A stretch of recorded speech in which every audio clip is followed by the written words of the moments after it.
Hi hello வணக்கங்க. இன்னைக்கு காலையில் சாப்பாடு வீடியோ குட்டி மீன் விளாக் பார்த்துடலாமா? இன்றைக்கி சாப்பிட்றதுக்கு முன்னாடி ஃபஸ்ட்டு என்ன பண்ண போகிறோம் பார்த்திங்கன்னா, ஒரு ஆம்லெட் போட போகிறோம் பார்த்துக்கிடுங்க. முட்டை அடித்து ஊற்றியாச்சு, தேவையான அளவுக்கு உப்பு போட்டாச்சு பார்த்துக்கிடுங்க. அப்புறம் வந்து தக்காளியை அழகாக வாஷ் பண்ணிவிட்டு அழகாக சின்ன சின்ன பீஸாக என்ன செய்யணும், கட் பண்ணி போடணும் பார்த்துக்கிடுங்க. இந்த ஆம்லெட்டில் வந்து தக்காளி கருவேப்பிலை எல்லாமே போட போகிறோம் பார்த்துக்கிடுங்க. சரியா?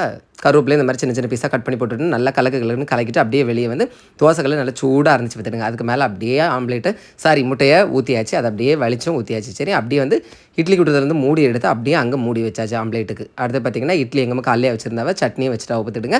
2 இட்லி அழகாக எடுத்து தட்டில் என்ன செஞ்சாச்சு வச்சாச்சு பார்த்துடுங்க. இன்றைக்கி 2 இட்லி போதும் பார்த்துடுங்க. அப்படியே கையை தொடச்சிக்கிட்டு அப்படியே சட்டாப்பை எடுத்து பார்த்துடுங்க. சட்டாப்பிலையும் கொஞ்சம் தூசி அதை இப்படி தொடச்சாச்சு. இந்த பழக்கம் எல்லாருக்குமே இருக்கக்கூடியது தான். இப்போ வந்து நிறைய பேர் ஐயோன்னு கத்துவாவா. சரி, அதெல்லாம் விட்டுருவா. அப்படியே பார்த்திங்கன்னா ஆம்லேட்டு மறுபடியும் நம்மளுக்கு வேலையை காட்ட ஆரம்பிச்சிட்டு பார்த்துடுங்க. இருந்தாலும் மாற்றி போட்டாச்சு ஒரு வழியாக. அடுத்தது சட்னி எடுத்து என்ன செஞ்சாச்சு ஊற்றியாச்சு. அப்படியே சுட ஆம்லேட்டை தோசைக்கல்லேருந்து எடுத்து தட்டில் வச்சாச்சு. அப்படியே கொஞ்சம் சட்னி, இட்லி, அப்புறம் ஆம்லேட் சுட எடுத்து சாப்பிட்டு சூப்பராக இருந்துச்சுங்க. நீங்கள் என்ன சாப்பிட்டீங்கன்னு மறக்காமல் கமெண்ட்டில் சொல்லுங்கள். பிடிச்சி லைக் பண்ணுங்கள். தேங்க்யூ.